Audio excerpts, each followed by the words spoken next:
So the Elden Ring community has been very busy discovering hidden secrets and new gameplay mechanics that you can actually start using today in the game. So we've got some really great Elden Ring tips and tricks to improve your character build. And also, if you guys really enjoy this type of video, specifically Elden Ring videos, let me know by smacking that like button. It lets me know that you guys want more Elden Ring content on the channel. But we'll also be diving into community feedback later on in this video, stuff that you guys actually don't want to see in Elden Ring that you want patched out of the game. So yeah, we'll talk about that here in just a moment. But first, let's get into the hidden secrets and gameplay mechanics right now. First of all, right here, we have Sala5463 who says this: did you know you can pause Elden Ring? Seriously? And by the way, you can do this without mods. So yes, you can do this on console, whatever platform you are on. I actually test this out for myself. You go into the game here, you open up your menu, you go to equipment, then you click help. That's very important to know. You scroll down here to menu explanation, and guess what? The game is paused for you. I kid you not, it does work. I tried it for myself. Hopefully they don't patch this out, of course, but for now it does work. It's like a secret way to pause the game, at least when you are playing by yourself. I don't know if this is going to work in, of course, like PvP scenarios or co-op even, so don't hold your breath with that one for sure. Now, we've got to talk about this secret overload mechanic that you probably are missing out on in Elden Ring that will help you a lot on your adventure. So this one comes from Rose Nasty, goes on to say this: just learned but the nutsack enemies that fart out poison can actually be overloaded poison. What cool things have you discovered so far? And this is really cool. If we go to the clip right here, you can see poison darts are used against, of course, poison enemies. And you begin to overload that enemy with a ton of poison. They can't handle it. And guess what? They explode right here. So yeah, this is really cool. And it does work on other enemy types as well, for different types of elements, I guess you would say. So we're going to get into that as well. But check this out. We have Storm Switch who says this: same with miners with backpacks. When you throw fire at them, they explode. And someone even noted that if you use your torch against them and hit their backpack just once, they also explode as well. So it makes it much easier facing off against those enemies. You're going to want to consider facing off against, I guess, fire enemies with fire. Fight fire with fire in this scenario. Then we have Muppet Carcass who says this: Lord of Blood is highly susceptible to bleed damage. Upside down smiley face. So the more you know. That should be super useful to someone out there. Then we have Toe Divine who says this: use crystal darts on gargoyles. It stuns them and makes them hostile to each other. It also works on the cat bosses in the root dungeons. Not sure if it works on other magically animated enemies. So you can actually have two enemies turn against one another, which is a really cool thing about those crystal darts right there. So let's keep going. We have Fake Therapy who says this: this is a note you can buy in Caelid, but gravity magic can ground annoying flying enemies like bats, dragonflies, and hawks. So that's very important to know. But I think a lot of magic users will go in there, spam magic, and just bring down these bats and creatures, of course. But, you know, this could actually be really useful to those of you that are more soldier type characters and need that type of backup and support.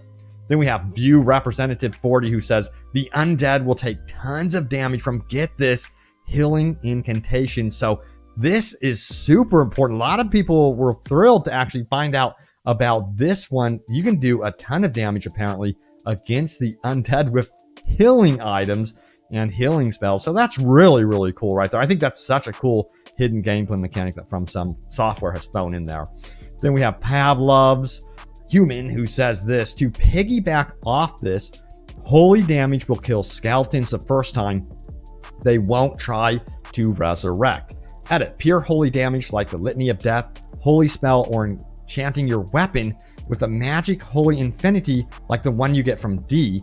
People in the replies are reporting that split holy physical damage on a weapon like the Winged Scythe does not work to permanently kill skeletons. So yeah, that's super important to note when we're talking about holy damage, of course, because it's not so holy after all. But then we have this one from Devejo, who says the following, says Torrent is immune to Scarlet Rot, so the more you know. Then we have Quinn DP, who says the following: Radon was cursed by Melina with Scarlet Rot. He's extremely weak to it and will die in little to no time once cursed. Felt great to work that one out. This has helped a lot of people, I've heard in the comments, going, wow, I would have never guessed that to be the case. But so cool how a lot of the enemies' weaknesses are tied to lore and story lore. I think that is so interesting to note here, that if you really tap into the notes, the lore, and listen in, you might actually discover some hidden gameplay mechanics in there. Now we have this one right here, Mighty H, who says you can drink flasks on ladders. So if you're in a panic and you're really in a bad situation, crawl up a ladder, drink a flask, hopefully you survive. But if you're in that much of a bad situation, you're stuck on a ladder, then you're probably a goner anyway, I'm just saying. Then we have Swimming Yellow 9425, who says lightning spells, when used over water, get this, create a circular discharged area of effect that dissipates as it goes farther out. So it causes not more damage, I wouldn't say, but more spread out damage, so you can hit more enemies. So that's really noteworthy when you're in like swamplands or on a lake or something like that, and you're surrounded by a lot of creatures. That lightning magic is going to do some serious area of effect damage to multiple enemies. So yeah, cool stuff right there. Then we have this one, PM Me Huge Crits, who says hit the giant flowers with fire and they freak out. Now, also, I got to add on to this myself. This also applies to those giant hand things at the manor. If you hit those with fire, they will just roll around in a pure panic, like stop, drop, and roll scenario there. So that actually works in the manor as well. All right, so we got to talk about feedback from the community. We got some good feedback and some critical feedback about things that you guys want to see changed in Elden Ring. I myself, and you may agree with this, I feel like this game is near perfection. Of course, we're seeing it score perfect scores, but there are some things that can be improved. All right, so let's dive into this right now. We have Mr. Lebert, who says, let's just sit back and admire a fully polished AAA title with 0 microtransactions and a refreshing new ideas. It says no climbing radio towers, no shortcuts, no game-breaking glitches or bugs after latest patch. A community that is absolutely badass and downright hilarious at times, not to mention a $50 price tag no matter where you buy it, old gen or current. Current gen is usually $10 more expensive. You know, I'm noticing that trend. It drives me nuts. And they said games would get cheaper, especially since they're more digital than ever before. I mean, come on. Then we have a masterpiece of game design and community management. Thank you, Bandai Namco and From Software, for not being greedy and selfish, but for also making a game for the gamers. They truly know their fan base and have spoiled them with riches. I agree. They've gone above and beyond. Then we have this edit, as quite rightly pointed out. By shortcut, I mean time saver. Microtransactions that allow early game leveling quickly. Smiley face. I cannot stand that. Excuse me, when they do that in games. Then we have this one. Okay, I also understand this game is far from fully polished, but also understand that no game is by definition perfect at release. But in comparison to some late release and bars being set, this game is very well polished considering. Hope this clears up any misconceptions. In no way was I stating it's perfect polished game, but a very good one at that. Yeah, 100% agree. I mean, no game is really perfect, except for maybe the Uncharted franchise. Just kidding, but this game is near perfect. You know, I do get why people go around saying, hey, Elden Ring is, because I am loving it so far. Me and my girlfriend, we play it together and we have an absolute blast. All she wants me to do is play Elden Ring while she reads as well. But anyway, all right, so let's keep going. We have Scared Knight, who says this: Dear From Software, if I'm actively in combat, there is a negative 1 billion% chance I want to have my target change, to the squirrel behind the towering Crucible Knight standing in front of me. Make deer and small animals untargetable in combat. Signed, a guy that just died again. Yeah, you know, this has happened to me, and I'm like, what is this creature? Oh, it's a deer. I kind of freak out because I'm like, I've never seen this beast before. Oh, it's just a deer. Okay. So yeah, I think they need to adjust that and patch that out. Of course, I think some people will still want to target those creatures, you know, to collect stuff and things like that, but they're not that valuable. in the world of Elden Ring. But anyway, let's keep going. We have OK Piccolo 2678 who says Elden Ring is being review bombed on Metacritic by new accounts that have only one other review in their profile. Are you guys ready for a conspiracy theory right here? This is crazy. It says every 1 in 4 negative reviews on Elden Ring have only one other review in their profile, Horizon Forbidden West, which by the way is a great game. It says, what is this shameless behavior? It says, edit, I certainly do not care about negative reviews if they're organic. The repeated behavior described below is what I consider to be suspicious. It says, I looked over the first page of reviews for the PlayStation 5. I counted 7 accounts that were brand new with only 2 reviews in their account. The crazy thing is they were giving Elden Ring a very low score, 2 or below, with only 3 to 4 sentences describing their experience. Many of the users were review bombing the game across every platform, so 2 generations of console and PC, 5 reviews total. I have a hard time believing so many users have played the game on 5 devices, but okay. Yeah, it's definitely weird and interesting. Sound off your conspiracy theories with this one, because I find it also interesting how there's been like developers from other companies, you know, publishers and what have you, that are very envious and angry about Elden Ring's success compared to their own big release. So it's definitely interesting. Then we have this one right here. It says absolute maidenless behavior. Couldn't agree more right there. What BS that is. Now, we also have another little tip here. Don't forget to get the lantern. This is my 2 cents for new players. Buy this item. If you're not getting it, you're doing it wrong. It's a lantern right here. If you're wondering where to get it, this comes from FXtra Life. I think it's pronounced Extra Life. It says where to find lantern in Elden Ring. Zoom in. Zoom in. It says it can be purchased from isolated merchant for 1,800 runes. It can be found in a shack at the very west of the Weeping Peninsula. So there you have it. Then also can be purchased from the nomadic merchant in Lumia of the Lakes for 1,800 runes. Wounds. Wow, I can't speak.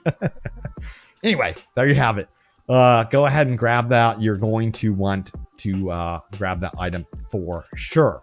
All right, it's time to go over your top comments from my most recent Elden Ring video, which was this one right here. Elden Ring has done the impossible. Namco Bandai, response is amazing.